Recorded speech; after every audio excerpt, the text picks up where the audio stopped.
Assalamualaikum. Kita ketemu lagi ya di Tibun Nabawi.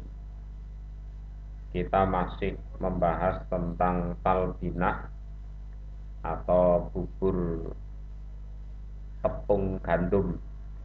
Bubur tepung gandum. Ini sesi keempat.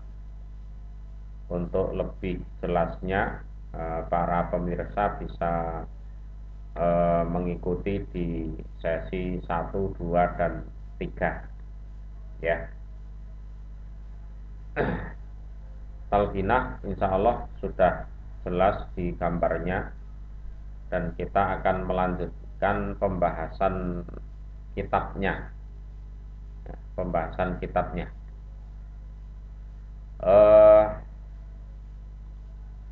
Di sesi keempat ini kita akan membahas tentang pengertian dari sabda Rasulullah.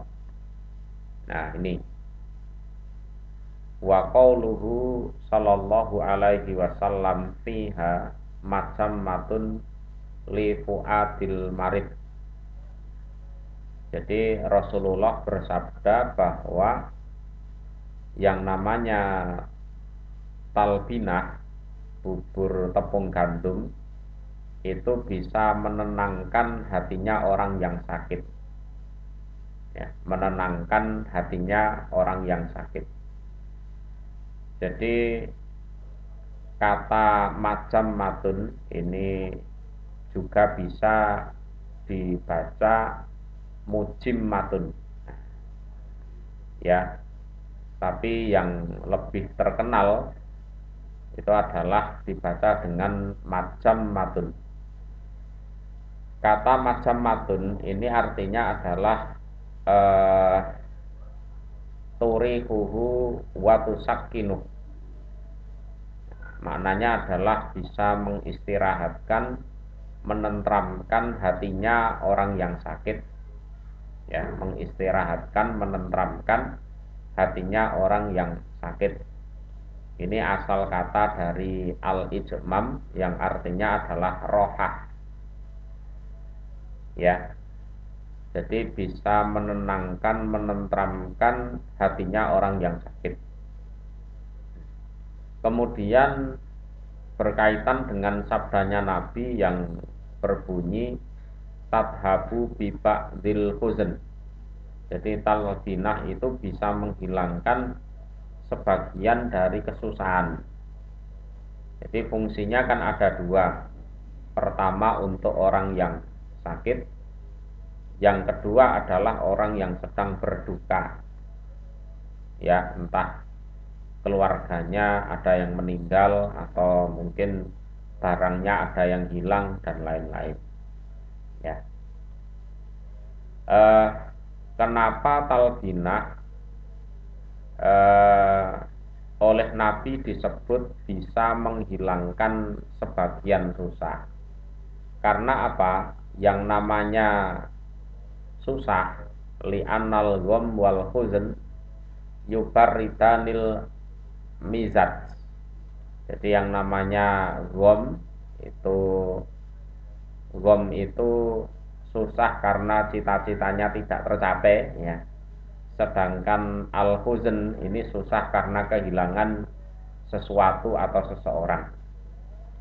Ya intinya sama-sama susahnya lah. Nah, yang namanya kesusahan, kesedihan itu membuat suhu badan seseorang itu menjadi dingin. Ya, jadi membuat suhu badan seseorang itu menjadi dingin, wajahnya pucat, ya, wajahnya pucat, dingin, lemes, nah, kan gitu. Kemudian di samping itu wayut ifanil harorotal goriziyah, yang mana kesusahan itu bisa melemahkan panas alami tubuh ya. Jadi orang kalau sedang susah itu kan ya wajahnya nggak sumringah, ya pucat, lemes, suhu badannya ya dingin, ya itu. Kenapa lima ilir ruh alhamillaha ila jihatil qalbi alladhi huwa mansya'uha?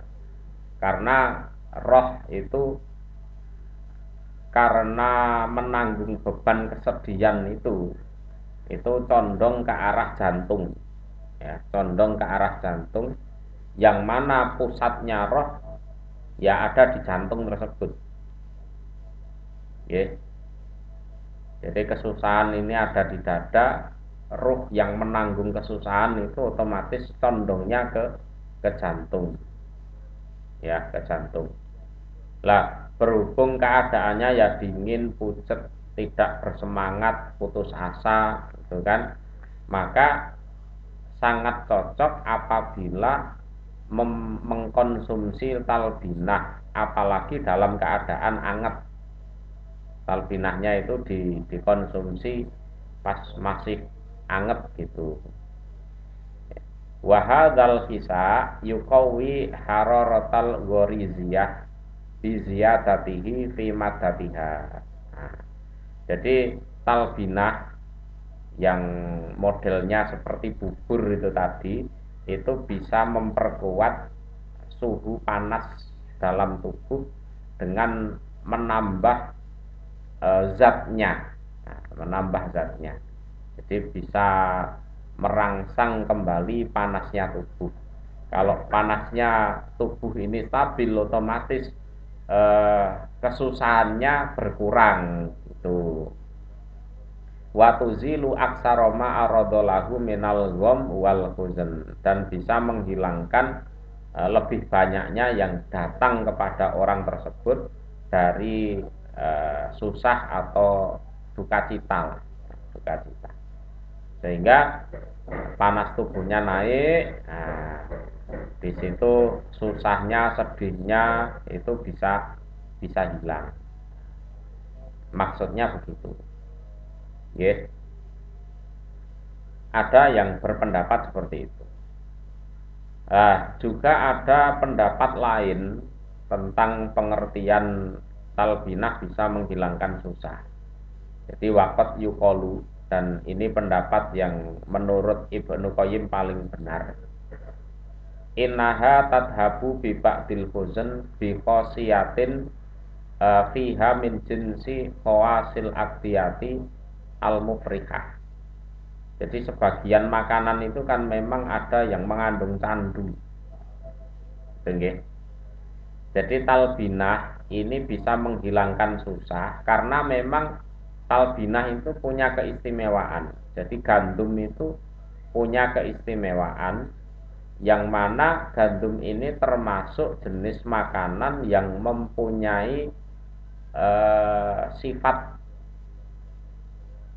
candu. Orang yang memakan itu jadi hatinya tentrem, seneng gitu loh, ya, tentrem, seneng. Nah, itu ya ada sih, ya, kalau kita ini tidak bahas halal haramnya, ya, tidak bahas halal haramnya, contohnya ganja atau apa itu ya kadang kalau dikonsumsi orangnya cengar-cengir sendiri, gitu kan, nah, semacam itu. Cuma kalau yang haram-haram itu efeknya berlebihan. Tapi kalau gandum ini eh, komposisinya cuma sedikit, jadi tidak sampai orang itu sampai seneng berlebihan, itu enggak. Jadi komposisi mufrihahnya yang bisa membuat orang bahagia itu enggak begitu banyak lah, sehingga masih dalam kategori halal, ya. Jadi bahan-bahan alami yang biasa digunakan untuk obat penang, obat anu itu kan memang itu jenis makanan yang mengandung eh, yes, zat yang siapa mengkonsumsinya bisa cengar-cengir sendiri, kan gitu kan. Nah, kalau gandum khususnya talbinah itu ada seperti itunya, cuma masih dalam ambang batas normal. Ya, fa inna minal aqdiyati ma yufriqu bil khosiyah. Jadi sebagian dari bahan makanan itu ada yang mengandung ma yufriqu bil khosiyah. Jadi suatu zat yang bisa menjadikan orang yang mengkonsumsi itu ngefle, ya, merasa terbang, bahagia, seneng, itu ada. Cuma dalam gandum ini masih dalam batas normal. Tapi juga diingat ya bahwa Rasulullah juga pernah bersabda, nggih. Jadi di dalam gandum ini juga ada unsur-unsur khamr. Ya, jadi diolah jadi khamr juga bisa. Jadi ada anggur, ada kurma, ada gandum, ini termasuk. Cuma kadarnya enggak banyak lah. Jadi kalau diolah secara benar ya tidak jadi khamr, ya, tidak jadi khamr. Tetap dalam kondisi halal. Nah, itu pendapat yang kedua. Ada juga pendapat yang ketiga bahwa kekuatan susah, ya, kekuatan susah atau sedih, berduka itu bisa bisa melemahkan anggota badan seseorang, ya, bisa melemahkan anggota badan seseorang. Ya segitu, itu memang kenyataannya seperti itu. Orang asalnya kuat, begitu ada kabar yang menyedihkan itu langsung langsung apa lemes, ya, ya, terutama bagian perut. Jadi perutnya tahu-tahu berdedek gitu, terasa kenyang, nggak lapar gitu kan. Orang susah kan gitu, nggak doyan makan, nggak doyan minum karena memikirkan kesusahannya itu. Ya memang susah itu punya kekuatan untuk melemahkan itu, untuk melemahkan anggota badan juga, khususnya perut. Karena orangnya sendiri tidak doyan makan. Jadi litaklilil kita, ya, karena memang orangnya sendiri yang sedang ada masalah itu tidak doyan makan wis, karena memikirkan kesusahannya itu. Lah, eh, kalau dibiarkan tidak doyan makan terus menerus kan ya tidak baik. Nah, sehingga eh, sebagai alternatifnya mengkonsumsi talbinah itu, ya. Nah, jadi talbinah ini merupakan cairan, ya, semacam cairan, semacam bubur yang bisa membuat badan itu basah, seger lagi, lembab lagi, kuat lagi, dan memberikan nutrisi bagi badan itu, ya, biar tidak termakan oleh susahnya, ya. Ini bagi yang susah. Begitu juga bagi orang yang sedang sakit. Nah, ya, wayak alu misladalika bifuatil marid.